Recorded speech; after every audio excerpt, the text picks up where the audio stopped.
अस्सलाम वालेकुम दोस्तों, कैसे हैं आप लोग। उम्मीद होगी आप लोग सब खैरियत से होंगे। तो आज की मेरी वीडियो उन लोगों के लिए तोहफ़ा है जो गर्मियों में धनिया तो उगाना चाह रहे होते हैं लेकिन नाकाम हो रहे होते हैं। वो समझते हैं कि फुल तेज़ गर्मी में जो है धनिया नहीं उगता। अगर आप मेरी टिप्स को फॉलो करते हैं तो मई जून की 40 से 45 टेम्परेचर में भी आप धनिया जो है ग्रो कर सकते हैं। सिर्फ एक फर्टिलाइज़र हमने देनी होती है जो कि हमारे धनिया को कूल रखती है, जिसकी वजह से जो धनिया फुल गर्मी में भी हमारा ग्रोथ करता रहता है। तो चलें वीडियो स्टार्ट करते हैं।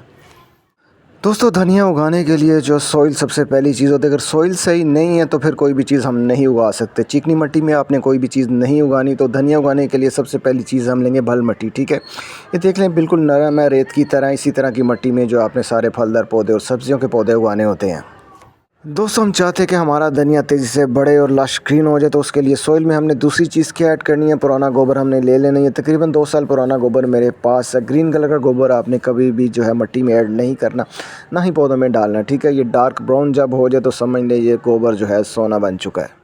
तो 70% हमने बल मिट्टी रखनी और 30% जो है हमने काऊ डंग यानी पुराना गोबर जो है ऐड कर लेना और इससे दोनों को अच्छी तरह हमने मिक्स करना है।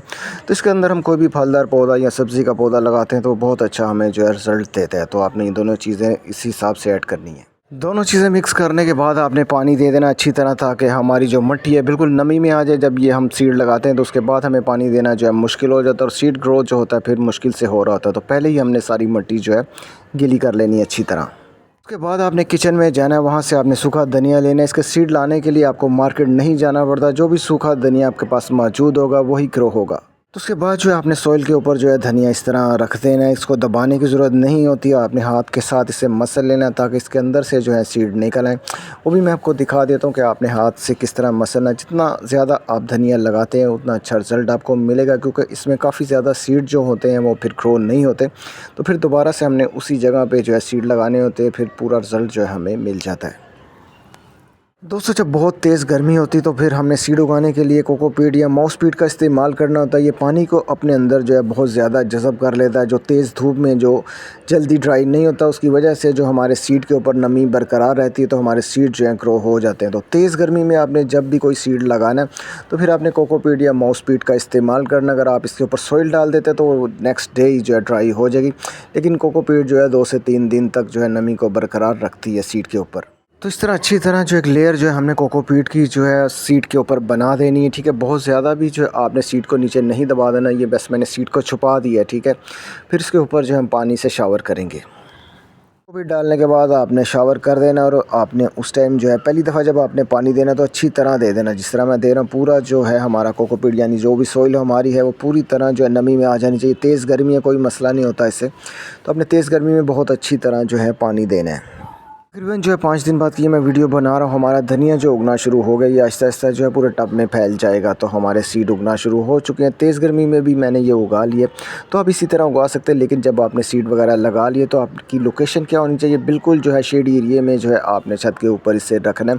फुल सनलाइट में या 6 से 8 घंटे वाली धूप में आपने ये सीड नहीं रखने, बस आपने वहाँ रख देने जहाँ मॉर्निंग की 1 आधा घंटा धूप आ रही हो, तभी ये सीड ग्रो होंगे। अगर आप फुल सनलाइट में रख देते हैं या पूरा दिन जहाँ पे धूप आ रही हो वहाँ रख देते हैं तो ये सीड आपके ग्रो नहीं होंगे। ये आपके पास काफ़ी ज़्यादा ट्री हैं बड़े बड़े, तो उसके नीचे भी ये आप टब रख सकते हैं जो इसके ऊपर जो है छाँव करके रखें।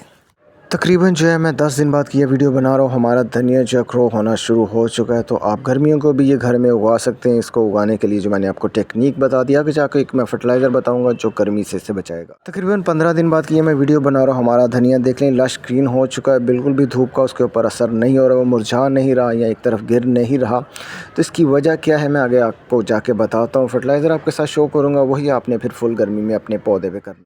अब तकरीबन 40 टेम्परेचर हो चुका है। तो इस स्टेज पे जो आकर धनिया जो है घुटने टेक देता है गर्मी से, जो जहाँ मर्ज़ी हम रखें वो फिर हमारा धनिया ख़त्म हो जाता है। तो अब हमने क्या करना है, इसके ऊपर जो हमने स्प्रे करना है एलोवेरा का। एलोवेरा जो होता है उससे ठंडक पहुँचाता है और तेज़ गर्मी से जो उसे मुरझाने से बचाता है। तो आप अगर ये स्प्रे अपने धनिया के ऊपर करते रहते तो आपका धनिया लश ग्रीन रहेगा और ग्रोथ भी करता रहेगा। तो इसका करना क्या होता है, आपने इसका एलोवेरा का जेल निकालना है, एक बोतल में डालना है और उसका जो स्प्रे बनेगा वो हमने अपने धनिया के पौधे के ऊपर करना है, जो तेज़ गर्मी से उसे बचाता है। और आपका धनिया फुल गर्मी में भी लश ग्रीन ही रहेगा और ना मुरझाएगा। बस इतना से एलोवेरा जेल हमने निकालना और इसके अंदर जो है हमने पानी डालना और इसे तकरीबन जो 1 घंटे के लिए हमने भिगो के छोड़ देना। फिर छान के जो हमने अपने गर्मी से बचाने वाले पौधों के ऊपर ये करना होता है, तो इससे हमारे पौधे जो कूल रहते हैं और वो फिर ग्रो करते रहते हैं। हफ्ते में 1 बार आपने ये लाजमी करना और आपका पौधा जो है फुल शेड एरिया में ही होना चाहिए। धनिया हमारा ग्रो हो चुका है गर्मी में भी, तो अब हमने इसे गर्मी से बचाना किस तरह होता है कि हमने जो है वही एलोवेरा का जेल जो मैंने आपको दिखाया उसका स्प्रे जो हमने अपने पौधे के ऊपर अच्छी तरह कर देना है। ये पौधे को जो है कूल रखता है और पौधे का टेम्परेचर जो होता है वो फिर नीचे आ जाता है, जिसकी वजह से वो फिर लश ग्रीन रहता है और मुरझाता भी नहीं है। तो आपने ये स्प्रे हफ्ते में 1 बार भी कर सकते हैं, 2 बार भी कर सकते हैं। जितने भी आपके पास फलदार या सब्जियों के पौधे आप उनके ऊपर ये कर सकते हैं। दोस्तों अब हम चाह रहे हैं कि मज़ीद जो है हमारा धनिया चलता रहे, यानी कि पूरा साल अगर हम उसे चलाना चाह रहे हैं तो उसके लिए क्या करना पड़ता है हमें। इस तरह का धनिया जब हो जाए, यानी उसके ऊपर इस तरह की ये निशानी होती है, छोटे पत्ते निकल आए, तो उसके बाद जो है सीड उगना शुरू हो जाते हैं, तो फिर पौधा जो है ऑटोमेटिक जो है ख़त्म हो जाता है, फिर हम कुछ नहीं कर सकते। तो अपने पौधे को ख़त्म होने से बचाने के लिए जो इस तरह के जो आपको छोटे पत्ते नज़र आएंगे या फ्लावर नज़र आएंगे, इसके ऊपर आपने उसे कट कर देना है। दोबारा से जो है धनिया रीस्टार्ट होगा और वो ज़्यादा जो है बुशी हो जाएगा, तो आपने जो है इस तरह के सारे पत्ते काट देने।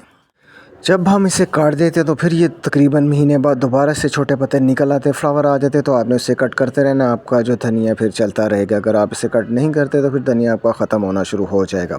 तो अगर आपको मेरी वीडियो अच्छी लगी तो वीडियो को लाइक करें, लोगों तक शेयर करें, ताकि वो भी तेज़ गर्मी में जो है धनिया अपने घर में उगा सकते हैं। और मुझे कमेंट्स में बताया करें किसी भी किस्म का आपके पौधे को कोई मसला है, तो मैं उसका परफेक्ट जवाब दूँगा, जो कि आपको आज तक किसी ने नहीं बताया होगा। कोई भी फलदार पौधा, सब्ज़ी का पौधा आप उगाना चाहते हैं तो मुझे बताएँ, मैं वीडियो बनाऊँगा।